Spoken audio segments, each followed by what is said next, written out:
We're going to start with the results of the Charles Schwab Challenge with this review. Emiliano Grillo won it in a playoff over Adam Schenk, 8 under par. It was playing so difficult. They, a lot of talk saying they were starving the greens. They weren't going to water it as much because they're basically blowing up the course after the round. They're going to do some renovations, like a complete overhaul of the golf course. So it made the tournament super tough. Golfers were landing balls on the front of the green and they were skipping to the back. And these pros put a lot of spin on the ball. They couldn't get anything to stop.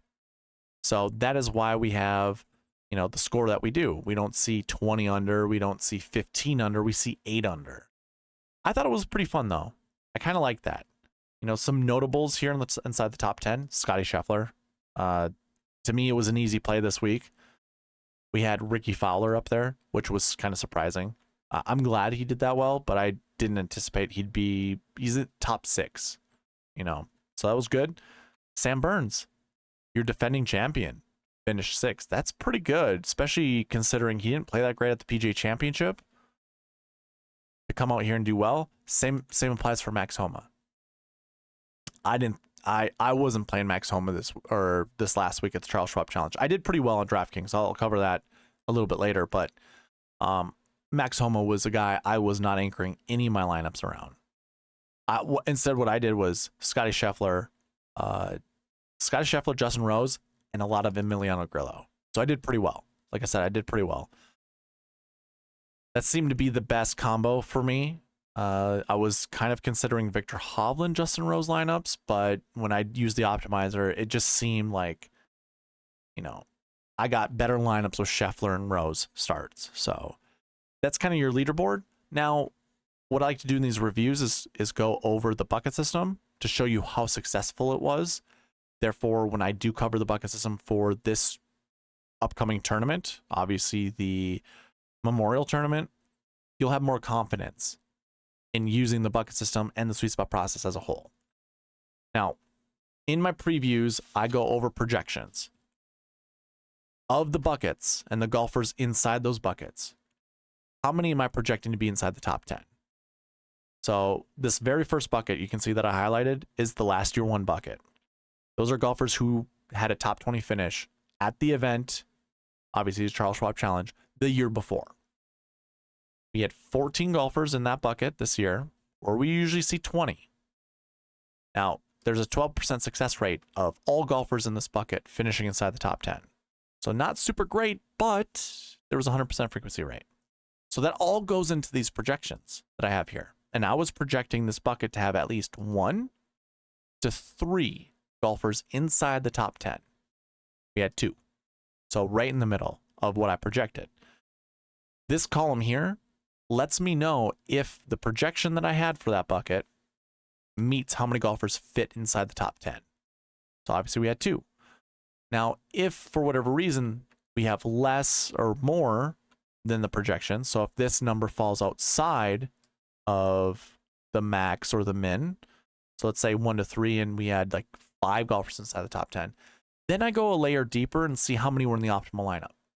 And if these 2 numbers are inside the projection, we deem that as a success. That's a successful bucket. So I'm going to scroll through this really slowly. So you guys, if you want to pause the video and take a look or screenshot it or whatever you'd like to do, you can see that there are many more Y's than there are no's. And this is all formula based. So it's not like me, blowing smoke and saying, hey, look, of 36 buckets, we only had 2 no's where that was not successful, meaning 34 to 36 buckets were successful. But hold on a minute. Just a minute. I have a rule that I have not coded. And I know this is going to sound like a cop-out.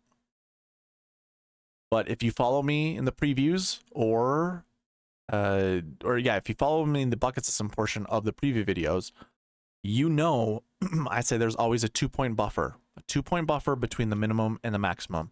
So although this says 0.24, which we round down to 0,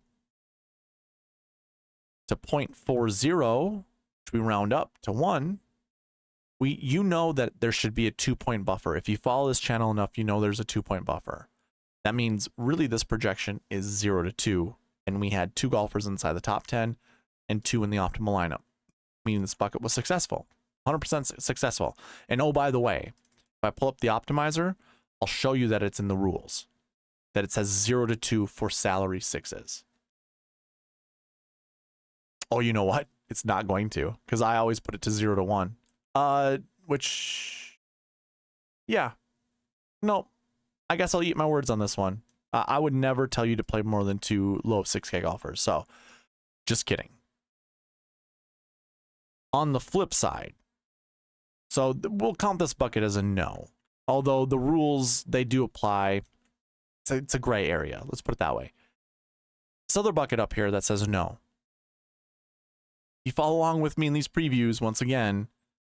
This number right here, or this column over here that says max projection, this is my what I call conservative max projection. It says 2, right? Meaning we want to round up to 3. But if I open this up further, you can see it's 1.99664, meaning it's rounding up to 2. And when this is rounding up to 2, remember we want a 2-point buffer between the max and the min. The min goes to 0. And again, check out the preview video for the Charles Schwab challenge, or check out the bucket system video for the Charles Schwab challenge. I say that in there. And this one, I can confirm that I had that in the coding for it. Just double checking. Yes, I did. 0 to 3. Because again, if this isn't greater than 2, I then drop the minimum to 0, but I still keep the maximum to what the original maximum was. So that would be rounding up from 2.13 to 3. I know that's confusing, but again, I mean, it's confusing to new people coming to the channel, but people that have been here for a while know that that's how the rules operate. We always use this as our max, no matter what. 2.13, we round up to 3. But what I've been doing is, this is something I've realized over time, this maximum projection over here, this incorporates the SweetSpot score from my model into it, and then it re-ranks kind of how those buckets, or it re-projects how many golfers to actually anticipate being in the inside the top 10. It really kind of, I can't think of a good word, but like it really incorporates the quality of golfer in the bucket. That's what bringing the SweetSpot score does. And a lot of times it waters it down, which is fine. I don't mind that whatsoever. Either way, what I'm trying to get at is that the minimum was 0, the max is 3. We had 0 golfers in there. We can count this as a victory too. This is a win. This is more of a gray area. Like, yeah, in my optimizer, I never have the low 6K greater than 1. You will also see I build a SweetSpot optimal based off my rules, and you can tell in this column here, I'm only using 1. So I'll show you what that is later, and then we can determine if that takes down a GPP. If the SweetSpot optimal beats a GPP, that means the SweetSpot process was successful. So, kind of a long explanation. My apologies. Should have been a little bit better prepared with explaining it. But if we do go and take a look at 2023, our optimal lineup left $2,800 on the table. It scored 549 points. That's pretty hard to do. And it's the 6 golfers here at the top of the leaderboard. Emiliano Grillo at 77, Shank at 68, Harry Hall at 63. Scotty Scheffler, by the way, I think this is the second week in a row he was in the optimal lineup. At 11.5, Paul Haley at 6,000, and Ricky Fowler 89. Actually, Scheffler might be 3 weeks in a row where he's been in the optimal lineup. That's really hard to do. Now, what's even kind of more remarkable here is the GPP winning lineups use up $49,100. Meaning that it left $900 on the table. That's pretty difficult to do. It scored 496.5. 496.5 versus 549. About 50 points. You know, it's over 50 points between GPP and optimal, meaning there was a lot of room for you, me, or anyone else to score more points than this GPP win lineup. And this is the $5 drive the green, by the way. That lineup had Grillo, Schenk, so 77.68, Scheffler, good choice, 11,000, another 6K golfer in Hubbard, $7,500 Ryan Fox, and $9,000 Siwoo Kim. So that went 10-9, 7-7-6-6. So that's pretty hard to do. Now, the Sweet Spot Optimal incorporates all of the buckets that I go over. It also incorporates the Marquee Tee Times, which I'll cover right after this. I'm going to show you how well the Sweet Spot process did, but it takes into account all of it. Sweet Spot Optimal left $100 on the table. It used Grillo, Adam Schenk, so 7,000, 6,000, $11,000 Scotty Scheffler, low 6K Paul Haley II, another 10K golfer in Max Homa, and a $7,800 Harris English. I don't think that's really realistic. It still follows the Sweet Spot rules because of what I had as a projection leading into this. So if I were to go back to the bucket system and go back to down to the 10K, I was projecting 1 to 3 golfers from the 10K range to be inside the top 10. First of all, 1 to 3 10K golfers. We have Homa, Scheffler. So we had 2, but Hovland was 16th place. Pretty darn close. So the projections every single week tend to be pretty darn good. I don't think going 10-10, 7-7-6-6 is easy to do whatsoever. But just to show you what that is on the optimizer, it works because I'm allowing 0 to 3 to be the actually this should say 1 to 3. I think I changed it when I was building lineups. You know, you could have up to 3 10K golfers. Probably not the smartest thing to do. And I'm using, you know, I don't want my minimum to be less than $49,400. So we're using all of this. We're using all of the other buckets, you know, like 1 to 3, 1 to 3, 1 to 4, 1 to 3. So I'm using all of the projections that I covered in the preview video for the Charles Schwab Challenge. And it worked out. We scored, it scored 527.5 points. That was 22 points behind the optimal and 30 points above the GPP winning lineup score. I had created another lineup that used a 9K golfer. I think I went with, I think it was like Scheffler, Rose, Grillo. Who did it actually choose? Can't remember, but it did have, actually, no. I don't think it went Rose. I think it went Burns. I think it went here. I think I had Haley in it and Ricky Fowler. I need one more. Was it Harry Hall? Nope. Too expensive. Okay, so I can't remember who it was, and I'm not going to waste your time, but it was definitely doable to get there, and used $49,700 as opposed to $49,900. It only used one low 6K. Actually, only used one 6K period. It's going to really bother me. I know it started with Scheffler, and I know Grillo was in it. And I go 97, and I think it was Fowler. Fowler was in it as well. Can't be, though. This is too expensive. Maybe it dropped Fowler.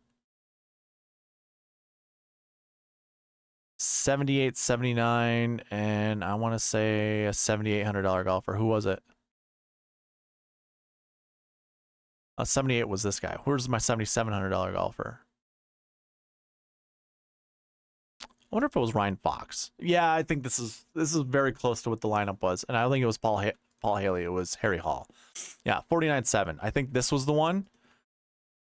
I'm guessing, so take this for what it's worth, but I'm pretty sure by memory this is what the lineup was. And this scored 517 points. So it still scored more. Yep, this is exactly what it was. Okay. Yes, this is exactly what it was. Memory's coming back to me. So we didn't even use a 9K golfer. It went Scotty Scheffler, Ricky Fowler. That's what it started with. Then we went Grillo. You had Harry Hall in it, Harris English, and Ryan Fox. And again, it would have scored 517. That's better than the GPP lineup. So it still would have taken down a GPP. But what I have on the screen is 527.5 points. Now, just to show you how it follows the sweet spot process, we also have to remember that we use our Marquee Tee Times, which are the best 9 groups in the field based off their sweet spot score, their cumulative sweet spot score. So I just highlight all 3 golfers. The rule here is pick 2 to 4 golfers or 2 to 4 groups and 1 golfer from that group. No more than 1. We don't want to pair golfers up together. And the reason it's 2 to 4 is for the last 100 weeks, over 90% of the tournaments have had 2 to 4 golfers from the Marquee Tee Times being the optimal lineup. The optimal lineup. Not just the GPP win lineup, not just the Sweet Spot optimal, but the optimal lineup. Guess what? We have 3 golfers in the optimal lineup with the Marquee Tee Times, and they weren't playing together.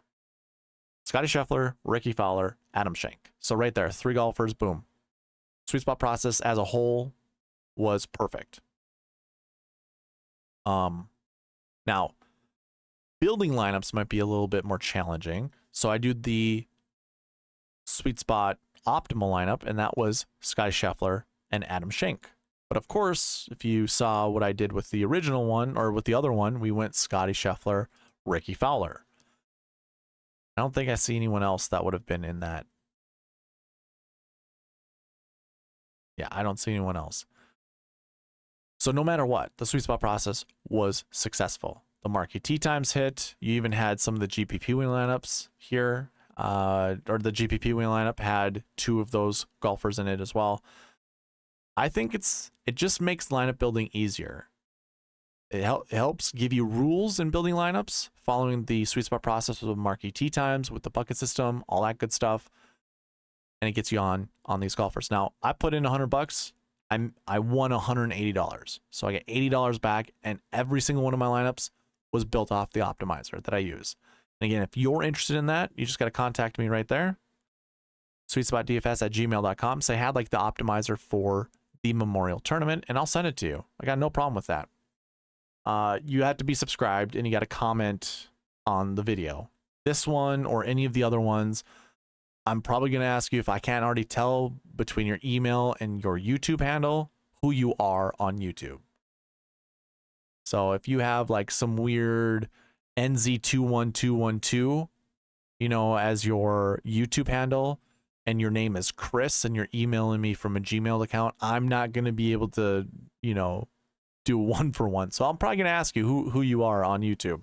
See where you commented before I send you the optimizer. So again, I like to reward those that participate.